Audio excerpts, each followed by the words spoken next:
Bonjour à tous. Aujourd'hui, je vais vous parler d'un sujet aussi fascinant que troublant. Vendre son âme au diable. Vous avez peut-être entendu parler de cette idée dans des légendes, des films ou même des chansons. Mais qu'est-ce que ça signifie vraiment? Est-ce que c'est simplement un mythe ou est-ce qu'il y a quelque chose de plus profond derrière cette expression? Restez avec moi car ce que je vais vous révéler pourrait bien changer la manière dont vous voyez le monde et surtout comment vous voyez votre propre vie.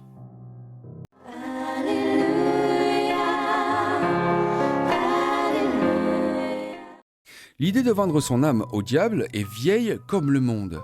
Elle remonte à des siècles, peut-être même plus loin. Le diable, dans de nombreuses traditions religieuses, est vu comme l'incarnation du mal, celui qui s'oppose à Dieu, celui qui veut détourner les hommes du droit chemin. Le pacte avec le diable, c'est cette idée selon laquelle une personne, en échange de quelque chose qu'elle désire ardemment, comme la richesse, la gloire ou le pouvoir, serait prête à sacrifier son âme, c'est-à-dire sa connexion à Dieu, à l'éternité. Une histoire que je ne connaissais pas, mais peut-être que vous connaissez, l'histoire du docteur Faust. Ce personnage qui, dans la littérature, signe un pacte avec le diable pour obtenir la connaissance et le pouvoir. Le lien vers la source se trouve dans la description de la vidéo. Dans cette histoire, le docteur Faust finit par regretter amèrement son choix, car il réalise que tout ce qu'il a obtenu ne vaut pas la perte de son âme. Cette histoire est une mise en garde puissante, mais elle n'est pas seulement une histoire. Elle reflète une réalité spirituelle que beaucoup négligent, mais derrière ces histoires se cache une réalité qui touche chacun de nous, même si nous ne l'appelons pas comme ça. Peut-être que vous vous êtes déjà demandé, est-ce que ça vaut le coup de tout risquer pour avoir ce que je veux? Il est facile de se dire qu'une telle chose n'arrive pas dans la réalité. Après tout, qui irait réellement passer un pacte avec le diable? Mais si je vous disais que ce pacte se fait souvent, sans même que vous en soyez conscient. Chaque fois que vous choisissez de placer la recherche du plaisir, de la richesse ou de la reconnaissance au-dessus de votre vie spirituelle, vous faites un petit pas dans cette direction. Prenons l'exemple du jeune homme qui, pour réussir dans son travail, commence à trahir ses valeurs. D'abord, ce sont de petites choses. Mentir pour gagner un contrat, exploiter les faiblesses des autres pour grimper les échelons. Puis, cela devient plus grave. Il commence à négliger sa famille, à vivre dans le mensonge. À la fin, il a tout ce qu'il voulait matériellement, mais il se retrouve vide, sans paix intérieure, sans amour. C'est ça que veut dire vendre son âme au diable. Vous ne voyez pas un contrat signé avec du sang, mais vous constatez que l'âme est devenue esclave de quelque chose de bien plus grand que vous. Mais parfois, oui, les choses sont faites concrètement avec des pactes de sang, des pentagrammes et autres sources qui servent de liens maléfiques pour des gens plus mystiques que les personnes lambda. On n'en parle pas beaucoup. Les choses ne sont pas mises en lumière, comme les sacrifices d'enfants ou de bêtes, la sorcellerie ainsi que d'autres bien plus néfastes, réellement et concrètement sataniques. Des cultes envers Satan se font dans le silence le plus total, à l'abri des regards, tandis que d'autres cultes sont à la vue de tous. Mais tout le monde le prend comme quelque chose de normal, la banalisation. Ceux qui tentent de témoigner, de divulguer toute information sont mis sous silence. Et c'est beaucoup plus présent qu'on ne le pense. En fait, vendre son âme, c'est échanger quelque chose de temporaire contre quelque chose de permanent. C'est passer un pacte avec Satan ou Lucifer qui, lui, envoie un démon particulier à votre demande qui se chargera de vous. On peut penser qu'on gagne sur le moment, mais on finit toujours par perdre quelque chose de bien plus précieux. Le problème avec ce pacte, qu'il soit symbolique ou réel, c'est qu'il mène à une désintégration spirituelle. Quand on vend son âme au diable, ce n'est pas seulement une histoire de vie après la mort, c'est une histoire de vie présente. C'est vivre sans lumière, sans espoir véritable. Le diable, dans sa ruse, ne montre que les avantages immédiats, les plaisirs temporaires, et cache les conséquences éternelles. Il y a un passage dans la Bible de Jérusalem qui dit « Que sert donc à l'homme de gagner le monde entier s'il ruine sa propre vie? Cette question est cruciale. Qu'est-ce que cela vous rapporte d'obtenir tout ce que vous désirez sur Terre, si cela signifie perdre ce qui est le plus précieux, votre âme? Cela peut mener à un vide intérieur, à un manque de paix et à une culpabilité qui ne s'en va pas. Il y a des gens qui, après avoir tout obtenu, ce qu'ils pensaient désirer, se retrouvent plus malheureux qu'avant. Voyons un autre exemple, une célébrité qui semble avoir tout, l'argent, la beauté, la gloire. Mais regardez de plus près, combien de ces personnes sont en paix? Combien finissent par tomber dans la dépression, la drogue, le désespoir? Combien regrettent la vie simple et honnête qu'ils ont abandonnée pour poursuivre des rêves éphémères? Le succès, lorsqu'il est construit sur des fondations spirituellement corrompues, est un château de cartes prêt à s'effondrer. On voit souvent des célébrités qui, malgré leur succès et leur richesse, tombent dans des addictions, souffrent de dépression ou vivent des vies remplies de conflits. Pourquoi ?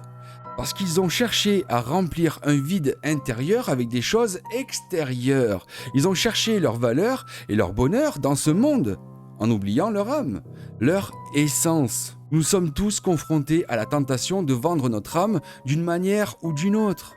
Le diable ne se présente pas toujours avec des cornes et une queue fourchue. Parfois, il prend la forme d'une opportunité irrésistible, d'une offre qu'on pense ne pas pouvoir refuser. Mais rappelez-vous, tout ce qui brille n'est pas or. Ce qui semble être une bénédiction peut être une malédiction déguisée. La société d'aujourd'hui valorise souvent la réussite à tout prix, sans se soucier des moyens pour y arriver. Mais les moyens importent. Chaque décision que vous prenez façonne votre âme, votre être intérieur. Si vous construisez votre vie sur le mensonge, la tricherie ou en abandonnant vos valeurs, vous finirez par vous retrouver dans un endroit sombre, même si vous avez tout ce que vous voulez matériellement. Alors, quelle est la solution ? Comment éviter de tomber dans le piège de vendre son âme, même sans s'en rendre compte ? Il faut revenir à l'essentiel. Votre âme, votre intégrité, votre relation avec Dieu. Ce sont les choses les plus précieuses que vous avez. Rien dans ce monde ne vaut la peine de les sacrifier. Commencez par prendre du recul. Posez-vous cette question. Qu'est-ce qui compte vraiment pour moi ? Si vous avez l'impression d'être sur le point de faire un choix qui pourrait vous éloigner de ce qui est vraiment important, arrêtez-vous. Prenez le temps de réfléchir, de prier, de demander conseil à quelqu'un en qui vous avez confiance. Parfois, il faut dire non à ce qui semble être une bonne opportunité pour dire oui à quelque chose de bien plus grand. Ensuite, entourez-vous de bonnes influences. Les personnes qui vous entourent ont un impact énorme sur les choix que vous faites. Si vous êtes entouré de personnes qui vous poussent à compromettre vos valeurs, il est peut-être temps de chercher de nouvelles amitiés. Cherchez des personnes qui vous encouragent à être la meilleure version de vous-même, à rester fidèle à vos principes, même quand c'est difficile. Pour terminer, revenez à Dieu. La prière, la lecture de la Bible, le temps passé dans la réflexion et la méditation, ce sont des moyens puissants pour renforcer votre âme et pour vous rappeler ce qui est vraiment important. Jésus a dit « Venez à moi, vous tous qui peinez et ployez sous le fardeau, et moi je vous soulagerai. » Il est toujours prêt à vous aider, à vous guider et à vous redonner la paix que vous avez peut-être perdue en poursuivant des choses qui n'en valent pas la peine. La bonne nouvelle, c'est qu'il n'est jamais trop tard pour faire marche arrière. Dieu, dans sa miséricorde infinie, est toujours prêt à accueillir celui qui revient à lui, même si cette personne a erré loin. Si vous sentez que vous avez fait des choix qui vous ont éloigné de la lumière, sachez qu'il y a toujours une porte ouverte pour revenir. Il s'agit de reconnaître vos erreurs, de vous tourner vers Dieu et de demander son pardon. Il y a un moyen mnémotechnique simple pour vous rappeler de cette vérité. Pardon. P comme pardon. Demandez pardon à Dieu pour vos erreurs. A comme amendement. Engagez-vous à changer vos actions. R comme récupération. Cherchez à récupérer votre connexion avec Dieu. D comme dévotion. Soyez dévoué dans votre foi. O comme obéissance. Obéissez à ses commandements. N comme nouvelle vie.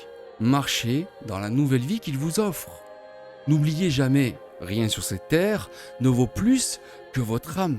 Les choses matérielles passent, mais votre âme, elle, est éternelle. Vendre son âme au diable n'est pas seulement un choix malheureux. C'est une trahison envers vous-même, envers ce que vous êtes profondément.